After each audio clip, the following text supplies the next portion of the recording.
countryside in spring. Today we go on a rural drive with General Lee Drunk.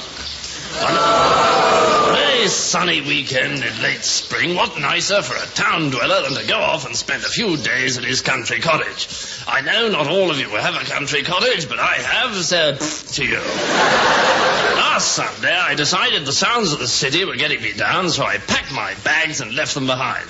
Then I went back for them, and soon I reached my cottage by the sea. The next day, I rose with my manservant, Grimbling, whom I mentioned only to get a cheap round of applause. We were up at 5 o'clock.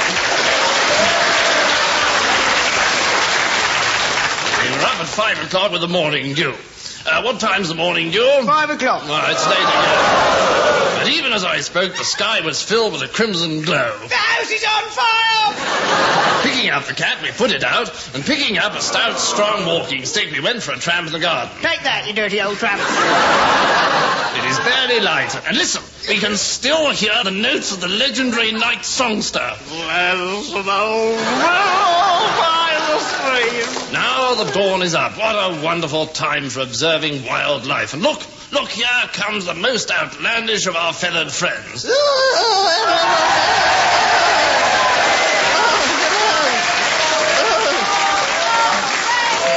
My wife Constance, whom I mentioned, only in case Grimbling didn't go quite as well as I'd hoped. Anyway, let's get back to nature. Push on. It is absolutely amazing how many birds one can attract to an ordinary garden like mine, with just a bird table, a few bird chairs, 4 tons of bird seed, an artificial lake, a miniature forest, 3 concrete mountains, and a scale model of the Yellowstone National Park. I fixed up the microphone of my tape recorder on the bird table. It was incredible how soon the birds realized what was going on, as I found out when I played back the tape. This is a recorded bird song. This is a recorded bird song. And before long, the little chaps even brought their friends to join in the fun. Hey, fellas, it's on. Ready? 1, 2, 3, 4. Zippity-doo-dah, zippity-doo.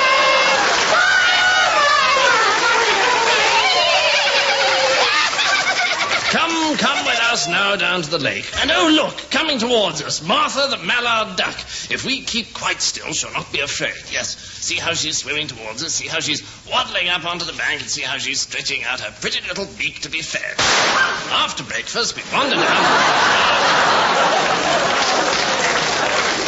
down to the farmyard to meet the landowner, a retired chemist, Farmer Sutix. Now, Farmer, your farm has been considerably modernized. Is that true? I'm sorry. Are that true? Oh, yes. For example, I believe you used to have 3 or 4 milkmaids. Every morning. But now I believe you have a machine that does it for you. It's a very happy machine, is that? What else do you keep? Oh, I've got 4 dozen battery hens, but they've all stopped laying. Can't understand that. I put new batteries in them. Finally, Pharmaceutics showed me his beehive. Before he opened it, he asked me to put a mask over my face. Don't want you frightening my bees. Then we saw the whole network of the bee colony. The workers, the drones, and in the center, the queen bee. Oh, give me a buzz sometime.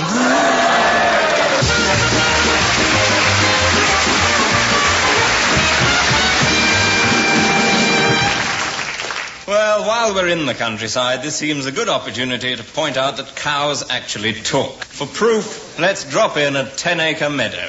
Hello, Daisy. Hello, Buttercup, you old cow. See that wretched sheepdog? He's on the warpath again. Must be time for milkies. Yeah, let's stroll over and deliver the goods. No, wait a minute. It's only the vicar's Pekingese. He's after the farmer's dog, Betsy. Betsy? She's a Great Dane. Well, that's Pekingeses for you. 2 chunks of marrowbone jelly and they go raving mad. I noticed they put Hubert the bull in the next field. Look at him leering and winking. Great oaf. Cuts no ice with me. Apparently one night Doris got her own caught in Hubert's ring and the evening ended in disaster. The other day she only managed half a pint and that was evaporated. I mean, honestly, she's just not pulling her weight. Oh, they're not. Speaking of which, I see the price of milk has gone up again. Fat lot of good that'll do us. Well, they did give us a bonus last time. Well, if you can call 100 weight of mango worthless and a couple of hormone pellets a bonus. Yeah. I spat my hormone pellets out. Me too. Mabel ate them, though. Yeah. And look what happened to her. Him. Oh, my life. Look at Mirabelle nuzzling up to Hubert. One would have thought she'd had enough already. So would I. But then she'll do anything given half a chance.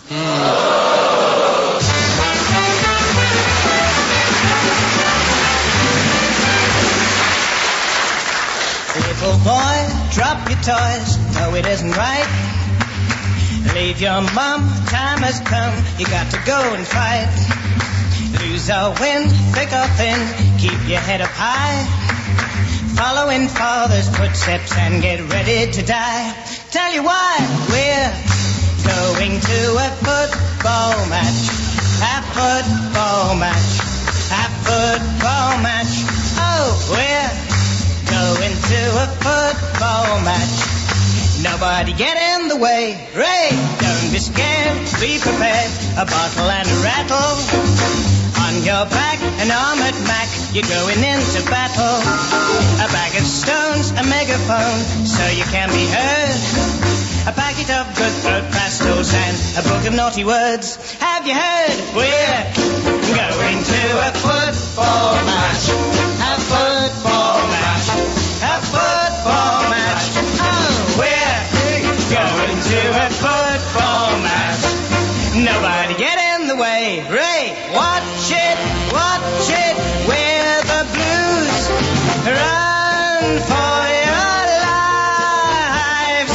If by chance that we should lose, how we go home and beat our wives. We are the champions. Good afternoon. There's a tremendous scrap going on here today. It's half-time. The score so far: City 12 injuries, 2 deaths, 21 arrests. United 16 injuries, 3 deaths and 2 arrests and 1 high treason. And the players have been enjoying it, sitting in the centre circle, watching every minute. Oops, there goes another one. We're going to a football match. A football match. A football match. Oh, we're going to a football match. Nobody get in the way. Hey, we're going to a football match. A football match. A football match. We're going to a football match. Nobody get in the way. Ray. Nobody get in the way. Ray. Nobody get in the way. Ray.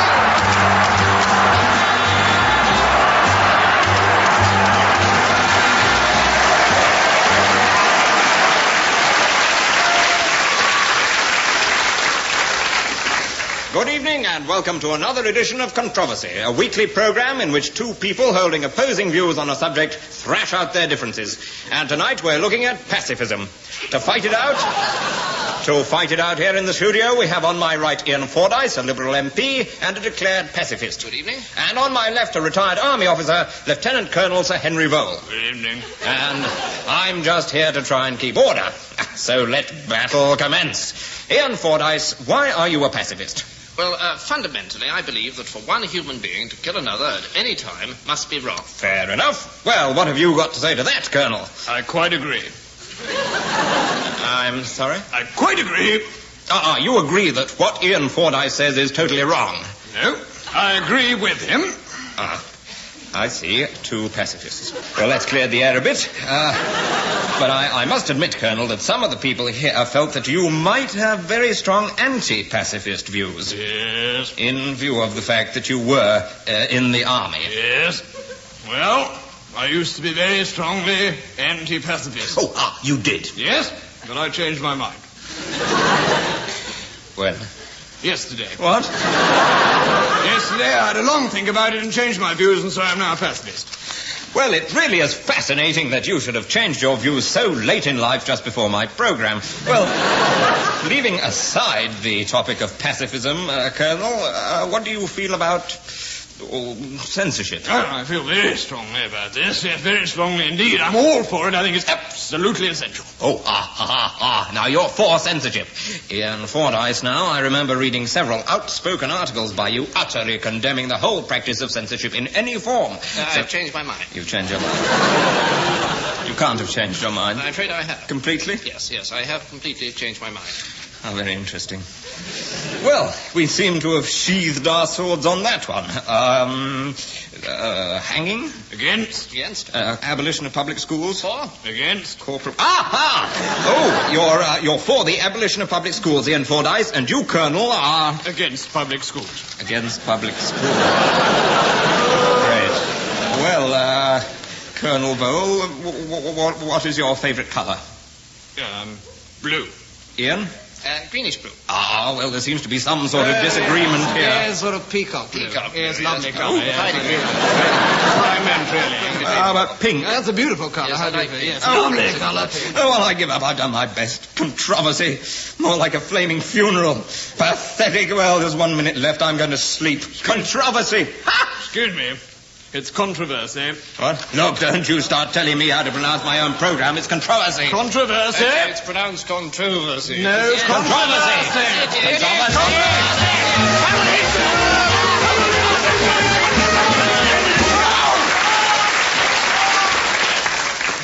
Ladies and gentlemen, we present a story that will make your heart a little lighter. Oh, thanks, a little lighter. Just what I want. And reminds you of the world's halcyon days when it was free. A lot cheaper, anyway. The Roaring Twenties.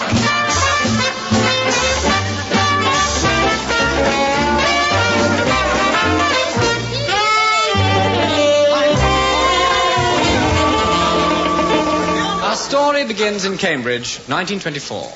It is the end of term, the exams are over, and the students are breaking up. It's over! On the river are three chums, Teddy and Rupert Bear, and their bosom pal, Fanny Coincidence. They are new graduates enjoying one last nostalgic ride in a punt. Today, they are going down. Oh, what spiffing fun. No more exams. It's a boiling hot day, and here I am splashing around in the river. There's only one thing wrong. What's that? I can't swim. Help. Don't worry, I'm coming. Oh, it's all right. I'm touching the bottom. Get off! Don't worry about that now. Throw him your water wings. They're not water wings. Oh, sorry. It's okay. It's okay. I've reached the bank. The chums took off most of their wet clothes and lay basking in the sun. Bast. I must say, it's jolly sad to look around and think we're seeing all this for the last time. Yes, we can say goodbye to these crumbling old colleges. Goodbye, crumbling old colleges. Goodbye, St. John. Goodbye, King. Goodbye, Queens. What are you going to do, Rupert? I'm going to become a puppeteer. A puppeteer? Yes, it's in the family. Father will pull a few strings for me. And how about you, Teddy? Oh, I don't have to work. I've got a job in the BBC. And how about you, Fanny? Oh, I suppose I'll get married if anyone will have me. We will. Oh, dear. I can't bear us all parting like this. Teddy and Rupert, before you go, one last kiss. Thank you. My pleasure. Bye-bye, then, old bean. Bye-bye. No, wait. I've got an idea. We must have one last wild party. You're all invited to Coincidence Towers Oh, for the jolly super. weekend. Daddy will be delighted to have some young blood about the place. He's a vampire. And Mummy will go out of her mind. Actually, she is out of her mind. Is it settled, then? Oh, yes. A secret party this weekend. Yippee! Then here's the arrangement. Hang on, quiet, chaps. I have a feeling someone's listening to every word we're saying. Oh, I should hope so. Yes. No. Over there, by the punt, there's someone in the water, prying. For what we are about to receive. Oh, gosh, I believe you're right. He must be a skin diver. I think I can see his snorkel poking out of the Yezidezi snorkel. Good. We can see you, you bounder. There's a figure rose out of the water and staggered towards them on huge webbed feet. It was followed by a man in a striped bathing Oh, I costume. say, I like your striped bathing costume. It's not a striped bathing costume. I've been sunbathing by the college railings. Anyway, you cad, you were spying on us, weren't you? Well, oh, Lord. Oh, golly, oh, crikey. As you see, my name is Timothy Brown Windsor. Oh, I know that name. I'm your fiancé. Oh, how boring. You see, it's jolly well not fair. We've been engaged for 9 months and you never even looked at me. Well, I'm testing you. Don't you remember what I said to you that night? Well, I don't remember that you mentioned marriage. I said how I adored you, how I was infatuated with you, how I wanted and needed you, how I never slept for thinking of you, how I worshipped the very ground that you walked upon, how I travelled the 7 seas for you, how I'd buy you diamonds and rubies, how I'd give you anything in the world, how I would die for you. You see, you didn't mention marriage. No, I didn't. The trouble is, Timothy, you're not virile enough for me. I'll give you a chance. You can come to my place this weekend and try to prove that you're worthy of me. All right, I will. So that night, Timothy packed his things. Not virile enough, am I? I'll show them I'm as masculine as the next fellow. I'll show her. I'm all man. Where's my overnight bag? Let's see. Hair cream, cutthroat razor, aftershave lotion, rubber duck, teddy bear.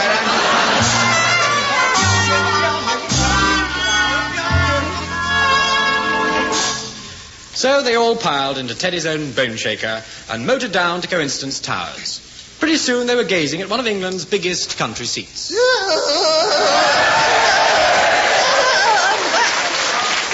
come and meet Teddy and Rupert there. All right, I'll get undressed now. Teddy and Rupert? Yes. This is my mother, Lady Coincidence. Lady? Oh, I didn't know she was a lady. I wouldn't bet on it either.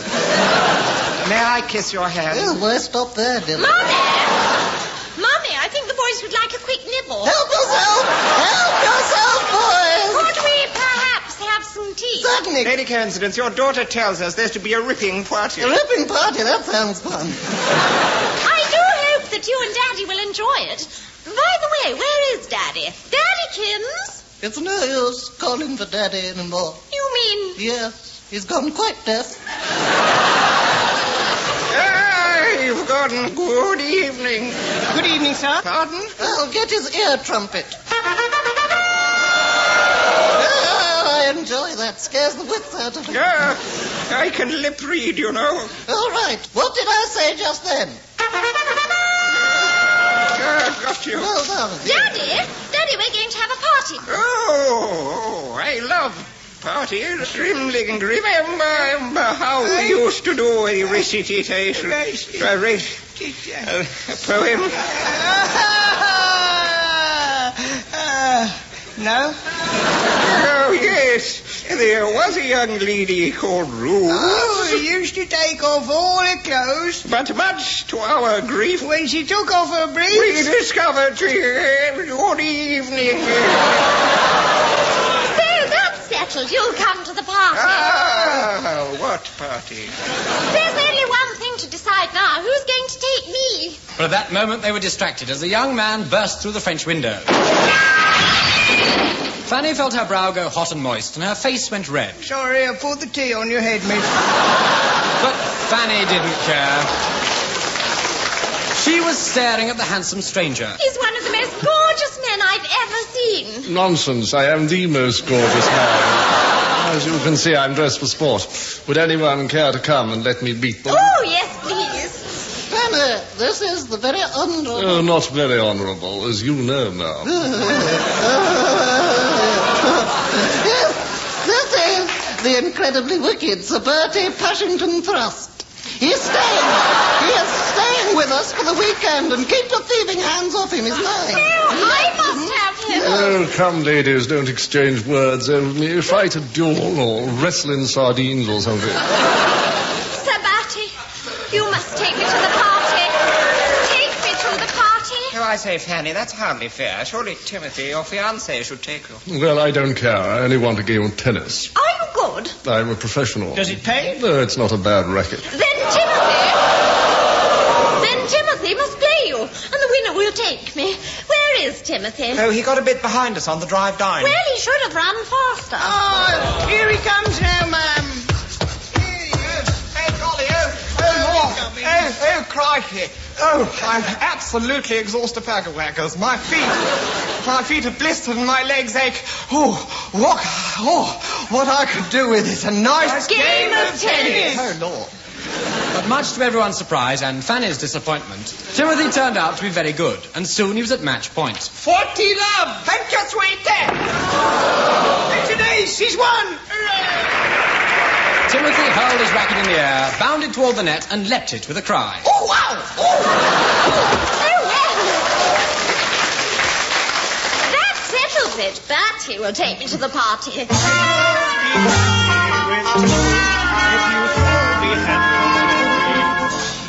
That night, the moon was high.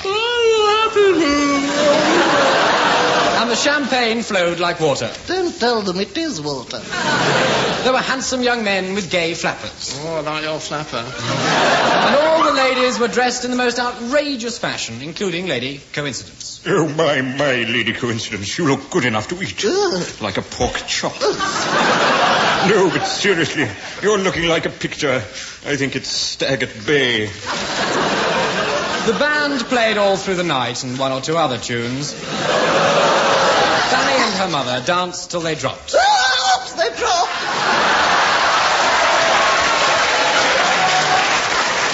Meanwhile, Bertie had whisked Fanny out onto the balcony. Do you like the dress I bought you? Yes. I think it's ripping. That's the idea. It's made out of newspaper, isn't it? Yes, the special print. You're obviously well-read and highly intelligent. Therefore, I presume you are in love with me. It's true. Every time I look at you, I'm dazzled. By my looks? No, by the lights reflecting in your hair cream. Oh, Fanny, run your fingers through my locks. I'm trying to, but your head keeps slipping out of my hands. Oh, come here, Fanny, you gorgeous creature. Oh, I want you to have the most beautiful thing I can give. A signed photo of me. Oh, Bertie. Oh, Bertie. Fanny, I want to ask you something. Oh, yes. I must know the answer. Quickly. Oh, yes. Where's the... Wait. I can't. Everybody, this man is faking. I'm not. Honestly, I'm not. We hoped we wouldn't find out what's going on, but it was bound to leak out sometime. Oh, dear. He's not Sir Bertie Pashington Thrust. He's Lord Bertie Pashington Thrust. I suspected he was a con man when he said he was a professional tennis player and then served underarm. So I checked up on him. I found out he's got a history of seducing young ladies and stealing their money. So I hid in his room and this afternoon heard him plotting to ravish you. I've been keeping an eye on him all evening and now I got here just in time before he insulted your honor. So, Fanny, what do you think of me now? Sneak. So Fanny ran away with the wicked Sir Bertie, and Timothy went back to his rubber duck. It's not fair. Of course, all good stories have morals, but this one has very few.